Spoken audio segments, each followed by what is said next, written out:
uma njengesela malifika lifika ni unaware ukuthi kuzofika isela suke ningazi kodwa lifika ngesikhathi elifika ngaso so usuku lokubuya kwenkosi luzozuma ngeke yona ifike njengesela kodwa usuku oluzozuma lize lithi iBhayibheli kodwa lolo suku ngeke linifice nina ngoba nisekukhanyeni ngeke linizume njengesela kusho ukuthi i-event ye-rapture izozuma izofika abantu bengekho aware right siphinde sidluleke siye endabeni yenkazamcolo noma endabeni kaNoah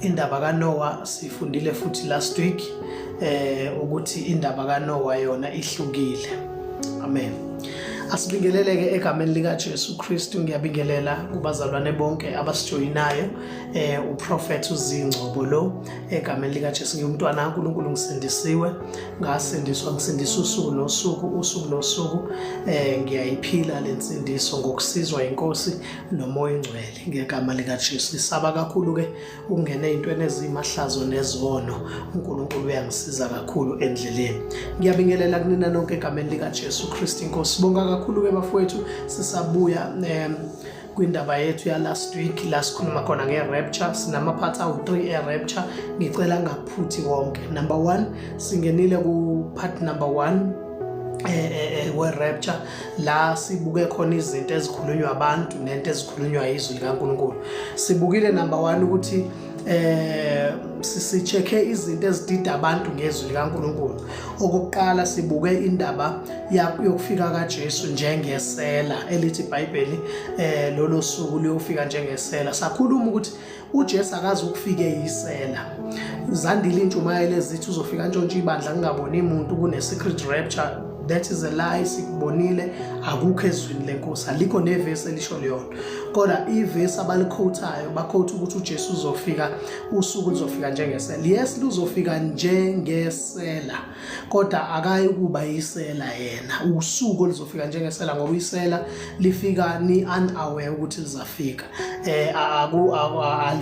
alifiki lolo suku abantu bazi lifika abantu bengazi so ke siyambonga kakhulu ke uNkulunkulu egameni lika Jesu siyabonga kakhulu asiqhubekeni ke ngani zakwethu so ke usuku luzofika luzume kodwa uJesu yena is not afraid of anyone akayi ukufike isela yena sikhulumile leyo then ke bese siphinde siqhubeka sibheka futhi indaba yaNoah neflood sathola ukuthi irapture ifana ngani uNoah iflood kaNoah yathinta umhlaba wonke kanjalo ne-rapture izothinta futhi umhlaba wonke kodwa into ehlukile ngalezi zinto zombili ihluke ngokuthi kuNoah abathathwa amanzi bakhukhulwa amanzi abasala emkhumbini basinda so uhlukene ukuthatha kwe-rapture nokuthatha kwe-flood kwi-flood kaNoah abakamukela ukubamukela izinto ezithize so lento ithi ke ngamanye amazwi uAntichrist uzomelana nebandla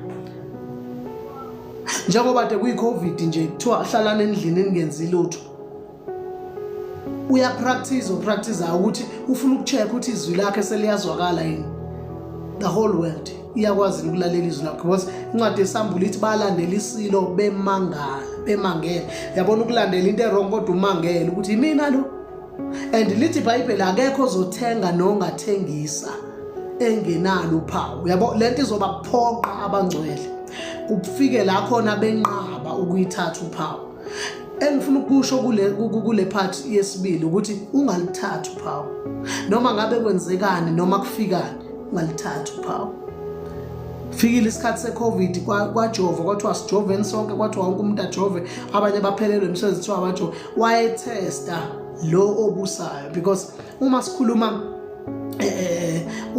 ngopope sikhuluma ngomuntu obusa ihlala ezu2 kahle injalo wayekade ewubishop but ukuthema kufusiza wayesethatha isihlalo sikaSiza so kukhulunywa ngomuntu the most powerful person on earth is pope ubusa ngokwebandla spiritually aphinda abuse ngokomhlaba so uyena umuntu powerful kakhulu but angikho lapho because angakafiki kwinto ethi the rise of the antichrist uthi uzovela kanjani umphiki Kristu angafiki lapho bengisatshela wena ukuthi i-rapture ngeke yenzeke i-tribulation ingakafiki. Ibandla will go through i-tribulation.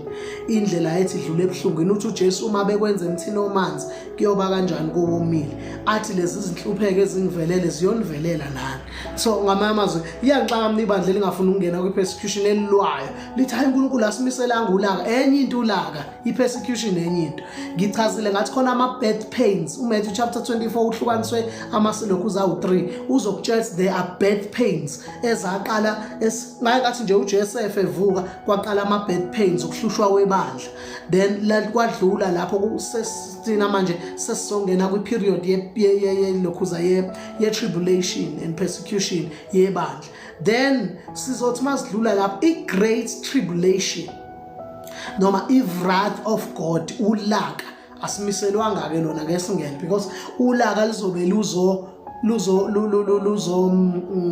luzohlula abantu abebengamkhonzanga uNkulunkulu, luzojezisa izwe lonke belingamfuni uNkulunkulu nabathathe uphawu lesilo. Yibona ke labo bazongena kwi-wrath of God. Musana ukudlala abantu. I-persecution isongena kuyona as Christian, but i-wrath ulaka olungakaze libonakale nolungasoze labonakala, nezitsha zolaka ezisikhombisa asingeni ke ngalezo sikhathi. Go to my YouTube channel uzounderstanda lezi zinto. Incwadi ye-Revelation sifundise from chapter 1 to chapter 22. Hamba uzofika uyithole. Ngena ku YouTube ubhala uthi Prophets Zingcobo. Prophets Zingcobo uzoyithola. Usubscribe ukuze wonke ama-video ama-video wonke siwathumelayo siwathumela ku YouTube. uNkulunkulu anibusise. Siqedile ke namhlanje. The reason why ngiyithatha slow lento ye-rapture guys, it's because i-confusile kakhulu and abantu bayasaba lesifundo se-rapture, bazi ukuthi sinzima because sinezinto ezingabhaliwe eBhayibhelini. That is a lie bafowethu. Ayikho into uNkulunkulu angasilobelanga yona la afuna si-understand njengebandla. Naye enye into engifuna ukukusiza ngayo ekhaya sengivala, musu ukuthatha i-experience yakho, uthathe i-encounter yakho noJesu nezinto wakhuzwa ngazo wena ufuna ukuzozifaka ebandleni.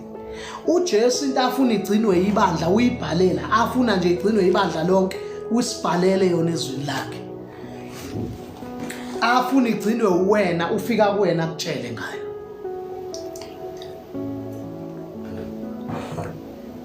Angafiki uJesu lingekho ivesi afike kumina athi Ngcobo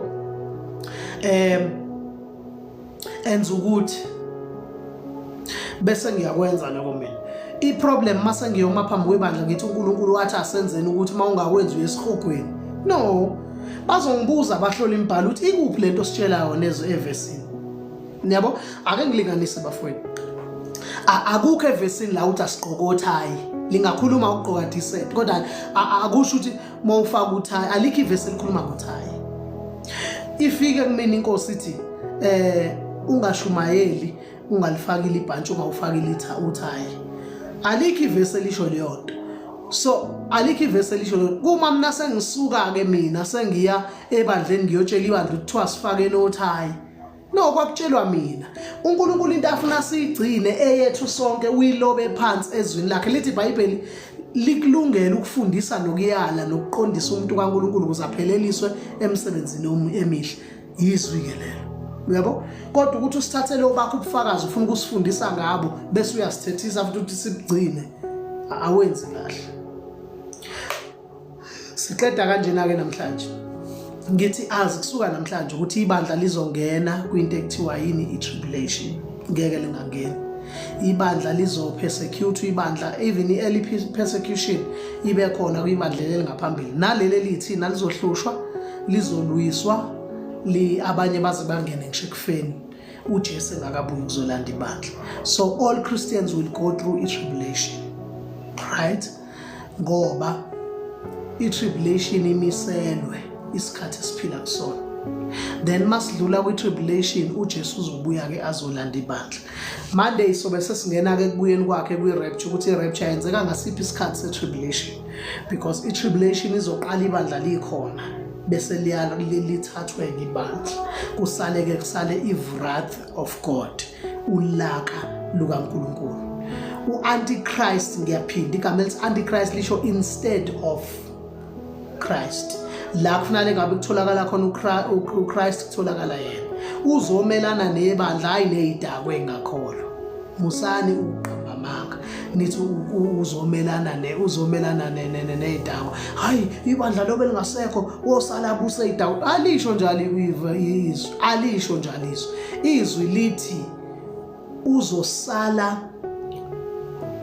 nabantu abazalwane antichrist.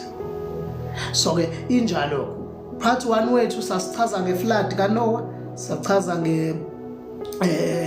ngokufika kaJesu njengesela ukuthi kuhlanganaphi. Namhlanje sichaza into ethi ibandla lizongena kwi-persecution and lizongena nje futhi kwi-persecution ibandla no antichrist uzobe ezomelana nebandla. Akafiki ibandla lingasekho. You understand? Angazi noma kuzwakala kahle yini. Ngiyabonga kakhulu, ngicela ukuvala kwanamhlanje egameni lika Jesu. Angazi ukhona umbuzo? Mawukhona umbuzo ngicela siphuthume. Ngicela siphuthumeni makukhona umbuzo egameni lika Jesu. Ngiyavala ke manje injalo ke bafowethu indaba. Ngiyacela ukuthandaza egameni lika Jesu. Mhlawumbe ukhona ekhaya awukwazi umamukela uJesu Kristu njengenkosi nomsindisi, awumazi uJesu njengenkosi nomsindisi. Ngingacela ukukhuleka kanye nawe egameni lika Jesu Kristu, kuvala amehlo la ukhona. Baba, egameni lika Jesu, nangu umntwana wakho Nkosi, inhliziyo yakhe ilambele wena. Uyavuma Nkosi ngomlomo wakhe ukuthi wena uyinkosi, uyakholwa enhliziyweni. uNkulunkulu wethu nabantu uthe wenza njalo uyosindiswa. Siyabonga kakhulu ke Baba, gcina umqhubeze endleleni, Moya Ingcwele umengame umfundise konke ukugcina konke ngenxa yezwi lakho alamukele namhlanje ngoKristu Jesu Inkosi enamandla. Amen. Siyabonga kakhulu. Ngiyabonga amen nangethi we understand Baba. Msindisi izwane, siyabonga.